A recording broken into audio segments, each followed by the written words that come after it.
Hello everyone, today I'll be reviewing The Last Picture Show. So The Last Picture Show came out in 1971 and was directed by Peter Bogdanovich, and this film is set in Texas in 1951. This film really focuses on the lives of the three main characters, who are three teenagers living in this small town in Texas, and it really is a coming of age story.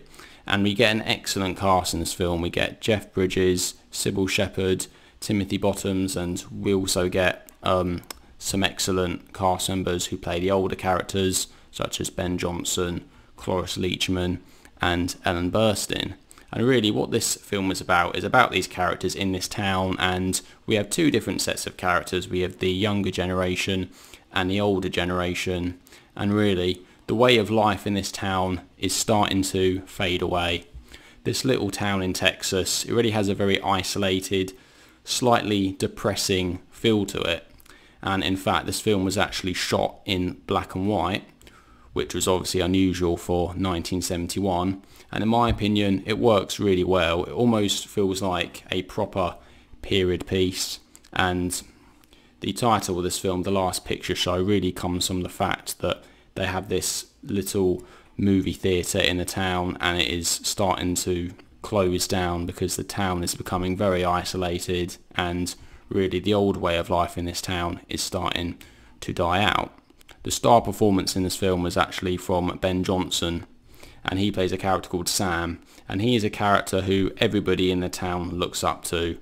Whether they're young or old, everyone looks up to Sam and is seen as quite a wise character that people sort of come for advice, and just a character that people really respect. And Sam is played by Ben Johnson, and Ben Johnson, as an actor, he appeared in lots of Western films in the past. He made an excellent appearance in Shane as this character who sort of went from a bad guy to a good guy, and I actually didn't recognise him at first until I actually found out who Ben Johnson was, and I found out, yeah, I've seen him in Shane before, and that was where I recognised him from.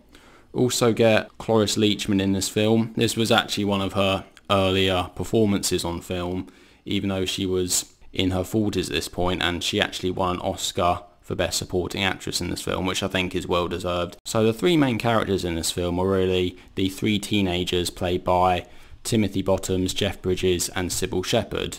And Cybill Shepherd's character, JC, she is the girl that everybody fancies at school, and she's in a relationship with Dwayne, who's played by Jeff Bridges.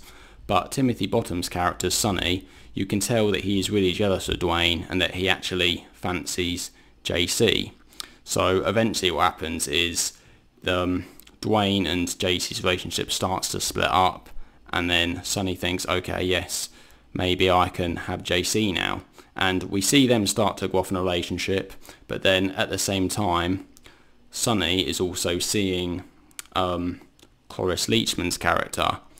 And this is where the film gets really interesting, because Sonny is sort of having to make a decision about where to go with this and who to see. I must admit, at first, I thought that I wasn't quite buying the relationship between Sonny and JC. It seems a little bit forced, and Sonny as a character just didn't seem particularly interesting. But then eventually I started to realise that Sonny is a character who really does fancy JC, but he doesn't know how to act because he's a very shy and reserved character, and is almost the complete opposite to Dwayne, because although Sonny and Dwayne are best friends, Dwayne is very outspoken, he is very loud, and always seems to be having a good time and enjoying himself. Sonny is someone who doesn't really show his emotions, he doesn't really talk very much, and he likes to keep to himself, which is why it's so interesting seeing the relationship between Dwayne and JC, and then Sonny and JC. It just makes a very interesting combination. Now we also have Ellen Burstyn's character, and she plays JC's mum, and she's a very interesting character because she sort of harkens back to the old days, similar to Ben Johnson's character Sam. What I love about this film is it really shows the difference between the older generation and the younger generation, while also showing the similarities as well, and how they combine to make this small town what it is, and what the identity of the town is, and what it is all about. So this was actually the first time I had ever seen this film. Going into this film, I actually had no idea what it was about at all. I just knew of the title, and I somehow knew that Jeff Bridges was in it just because Jeff Bridges now is still a fairly well-known actor. And it was just interesting to see in this film, which came out, well, nearly 50 years ago now, that there are quite a few actors in it who went on to become famous afterwards. And when this film came out, there wasn't really many of the actors in it who were particularly famous. There were mostly unknown actors. And as such, I can really see this as being a really excellent film of its time, and also just an excellent reflection of that time in America, which was between the end of World War II and the start of the Korean War, because the early 50s was actually before the rock and roll era, before we got all the Elvis and all that music in the mid 50s.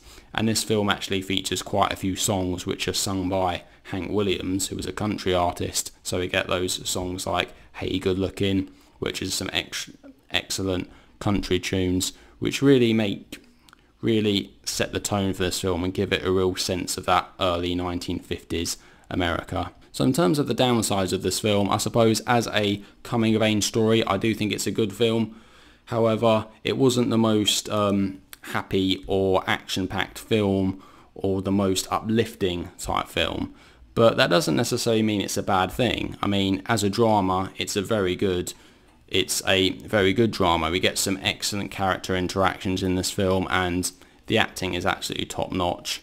However, it's not necessarily a film I can recommend to everyone. Although it is a good coming-of-age story, it can be a little bit depressing at times, which again isn't always a bad thing, but I know that not everybody wants to watch a depressing film. And I must say this film also contains quite a bit of nudity in it, which I suppose for its time was probably quite strong, although now isn't particularly risque.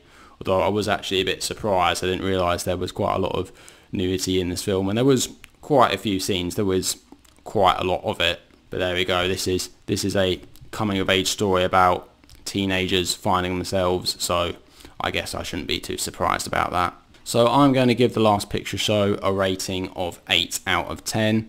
I thoroughly recommend it to people that enjoy coming of age dramas, so by all means check it out if you haven't seen it. So there we go, so that is my review of The Last Picture Show. So what do you guys think? Have you seen it? Do you like it? Do you dislike it? Please let me know what you think down in the comments. Anyway, thank you all very much for watching, and I'll see you guys in the next video. Take care.